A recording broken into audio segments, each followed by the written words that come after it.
খারাপ এই অক্রূরকে লাগে। অক্রূর আমাদেরকে ভুলিয়ে ফুসিয়ে আমাদের প্রাণ গোবিন্দকে মথুরায় নিয়ে চলে যাচ্ছে। অক্রূর সবাইকে বোঝাচ্ছেন, দেখো আমাদের গোপালকে যেতে দাও, তোমরা ওই রকম করো না, একবার যেতে দাও। অক্রূর বারবার বোঝাচ্ছেন, আর গোপীগণ শুধু কাঁদছে, আর কাঁদতে কাঁদতে এমন ভাবে তারা ধোলায় লটাগুড়ি দিচ্ছে যে আর কোন রকম পাচ্ছে না। অক্রূর যখনই নেমেছে, অক্রূর নামা মাত্রই সমস্ত ব্রজবাসীগণ অক্রূরকে দেখে একদম যেন ক্রোধান্বিত রক্ত বরণ হয়ে গেছে, যেন অক্রূরকে যদি মারতে পায় তো এখনই অক্রূরকে শেষ করে দেবে। যখন দেখলো আর অক্রূর কোন রকম বোঝাতে পাচ্ছেন না, ভগবান বললেন, এক কাজ করো অক্রূর, তুমি রথের মধ্যে চেপে এসো। আমাদের মাধব নামলেন, গোপীগণ আমার সম্মান হবে সেই মথুরার মধ্যে, তোমরা কি আমার ভালো চাও না? তোমরা কি আমার মঙ্গল চাও না?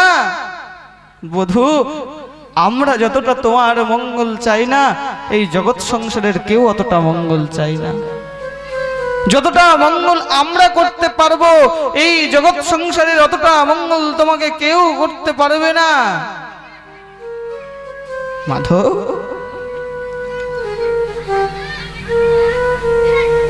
আমি শুনেছি যে মৃতদেহ দেখে পরে যদি কেউ পদযাত্রা করে তবে তার কল্যাণ হয়।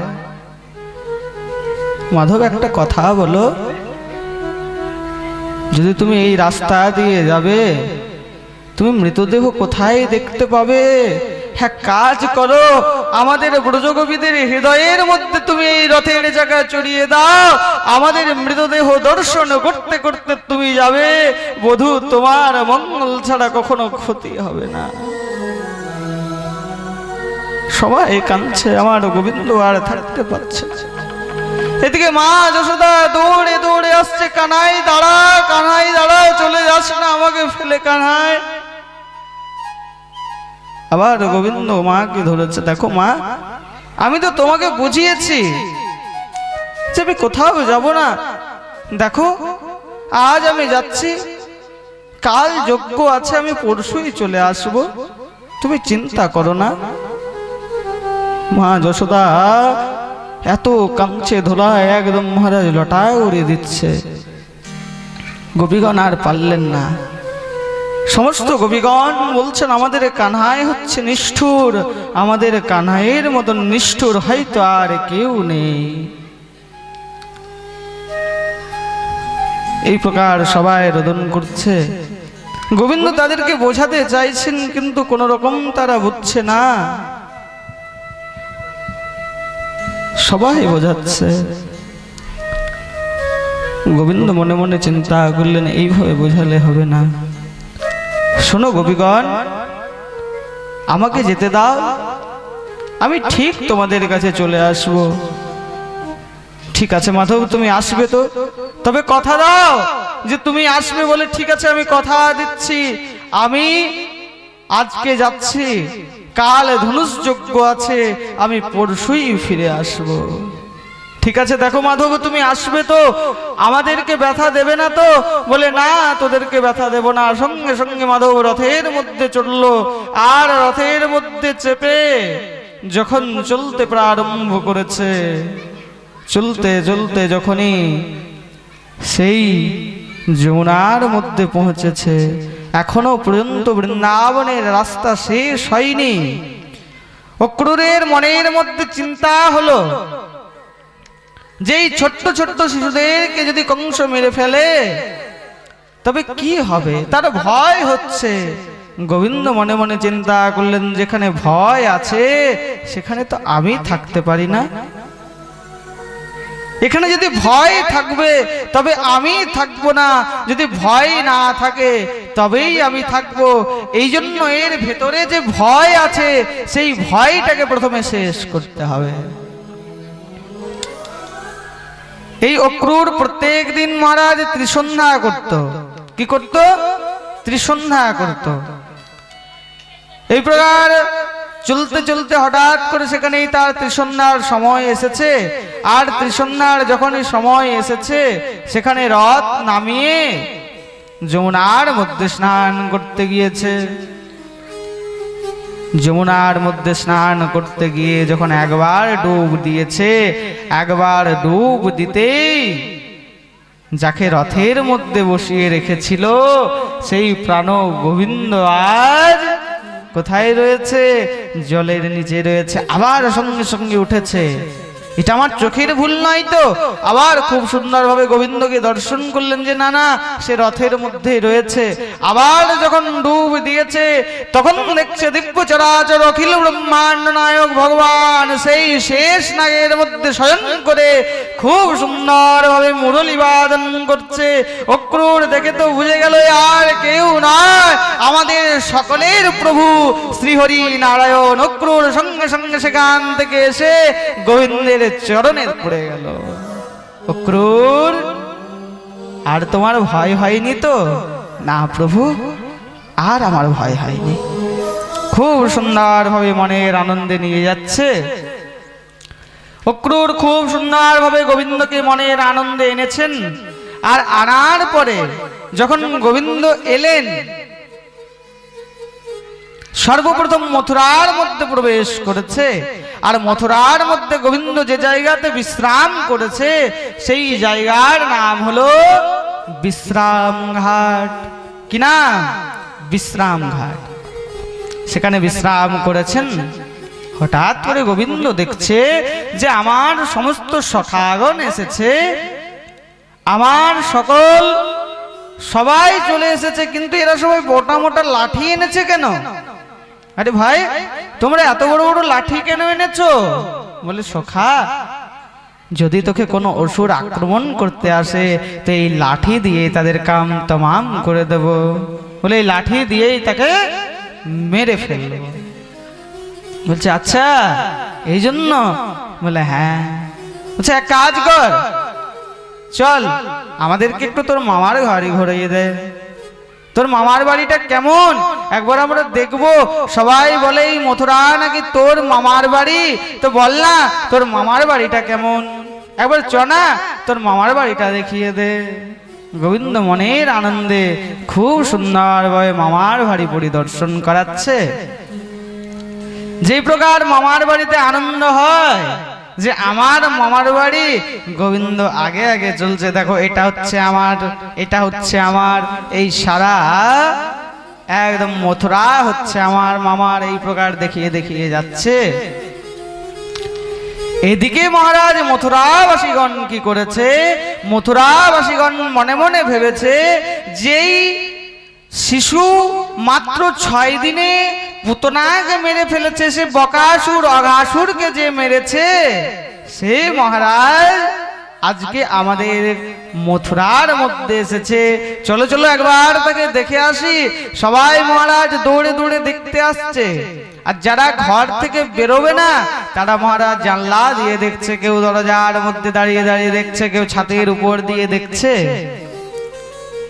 এদিকে মহারাজ ব্রজবাসীগণ মনে মনে চিন্তা করছে যে সবাই যদি আমার দিকে তাকিয়ে থাকবে তো আমার তো মনের মধ্যে খুব লজ্জা হবে, তাই আমি কি করি? সমস্ত ব্রজবাসীগণ গোবিন্দ বলছে দেখ না লালা। বলে কি হয়েছে? বলে দেখ না সবাই কিভাবে আমাদের দিকে তাকাচ্ছে। বলে তো আমি কি করব? বলে দেখ না আমরা সেই গরু চড়ায়, আমাদের সেই কেমন পোশাক, একদম মলিন পোশাক, ছেঁড়া পোশাক। এক কাজ কর না, এটা তো তোর মামার বাড়ি, কোথাও থেকে যদি কোনো পোশাকের বন্দোবস্ত করতে পারিস তো খুব ভালো হয়, আমাদের খুব ভালো হবে। এক কাজ কর, তুই কোথাও থেকে আমাদের জন্য পোশাকের ব্যবস্থা করে দে। বলে ঠিক আছে, কোনো চিন্তা নেই। গোবিন্দ নিজের সখাদেরকে নিলেন, আর নিজের সখাদেরকে নিয়ে যখন চলতে শুরু করেছে, এসে ধোবিঘাট এসে উপস্থিত হয়েছে। আর ধোবিঘাটে এসেই সর্বপ্রথম ধোবি করছে মামা নমস্তে। মহারাজ ধোবি তো এদিক ওদিক তাকাচ্ছে, বলে এই ভাই এই মথুরার মধ্যে আমাকে মামা কে বলছে?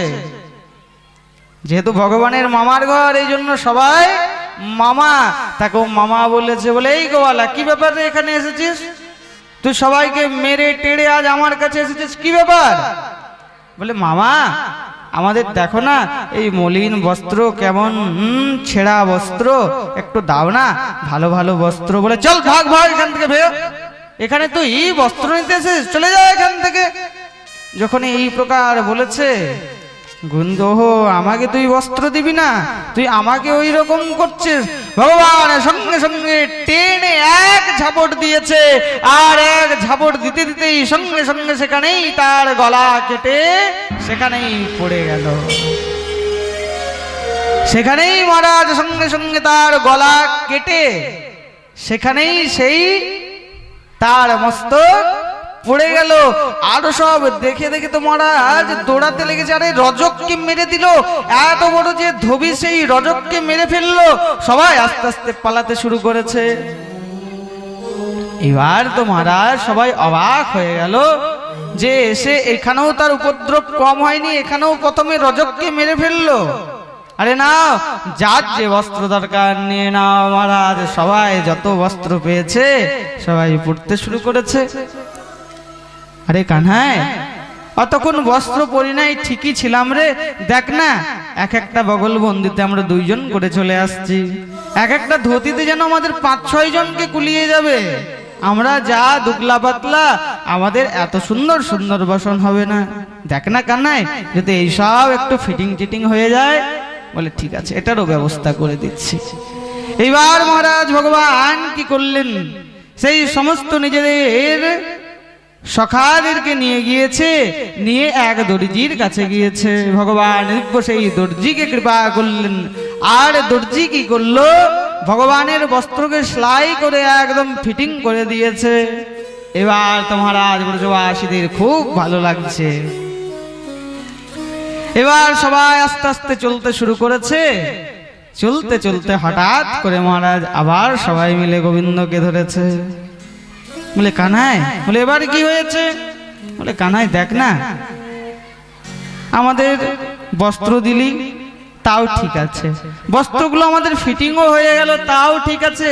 কানাই, আমাদের তো খালি গলা ভালো লাগে না, গলার মধ্যে কোনো মালা নেই, দে না একটা কোথাও থেকে মালা জোগাড় করে দে। তখন মহারাজ কি করলো, ভগবান বলছে ও মালার ব্যাপার? বলে হ্যাঁ। তখন মহারাজ কি করেছে, সবাইকে নিয়ে ভগবান সেই এক মালির উপরে কৃপা করলেন। সেই মালির নাম কি? সেই মালির নাম হলো সুদামা মালি। এই সুদামা মালি দীর্ঘকাল ধরে ভগবানকে একটাই কথা বলতেন যে প্রভু যতদিন কোনো কৃপা করেন তো আপনাকে যেন আমি মালা পরাতে পারি। ভগবান কি করলেন, সেই সুদামা মালির উপরে কৃপা করেছেন। আর এখানে যে সুদামার কথা হচ্ছে এটা একজন মালি, আর যে সুদামা ব্রাহ্মণের কথা হবে যেটা ভগবানের অন্তরঙ্গ সখা, এই কথাটা কালকে হবে। অনেকের সুদামাকে নিয়ে প্রশ্ন রয়েছে, সেই প্রশ্ন কিন্তু কালকে তার উত্তর দেওয়া হবে। তো মহারাজ এই যে সুদামা মালি, সেই সুদামা মালির উপরে কৃপা করলেন। এই সুদামা মালি খুব সুন্দর মালা গেঁথেছে, গোবিন্দকে অর্পণ করেছেন। গোবিন্দ আনন্দিত হলেন, সবাই আনন্দিত হয়ে খুব সুন্দর পেরোচ্ছে। এইবার কি হয়েছে, এবার যখন গোবিন্দ চলতে শুরু করেছে তখন আবার এক সখা বলে উঠল, রে কানাই শোন শোন। বলে এইবার কি হলো? বলে দেখ না কানাই, আমাদের কপালে কোনো চন্দন নেই। আর তুই জানিসই তো ব্রজবাসীদের চন্দন ছাড়া কখনো কোনো জিনিস ভালো লাগে না। দেখ না কানাই, যদি কোথাও চন্দনের ব্যবস্থা করিস। বলে দেখ, তুই যখন থেকে এসেছিস তখন থেকে শুধু চাহিদাই করে যাচ্ছিস, এই চাই ওই চাই, ওই চাই সেই চাই। এবার আমি চন্দন কোথায় দেখি বলতো? মহারাজ এইরকম দেখতে দেখতে হঠাৎ করে কি দেখলেন, সেখানে এক কুবজা, যার পিঠের মধ্যে অনেক বড় কূপ রয়েছে, সে খুব সুন্দর চন্দন ঘষছে। গোবিন্দ দূর থেকে পেছন থেকে বলছে, আরে ও সুন্দরী। আর যখনই সুন্দরী বলেছে তখনই সে সঙ্গে সঙ্গে রাগ একদম তাকিয়ে দিয়েছে। যদি মহারাজ কেউ কুশ্রী তাকে যদি কেউ সুন্দরী বলে তো রেগে যাবে না? সঙ্গে সঙ্গে রেগে গেছে। আরে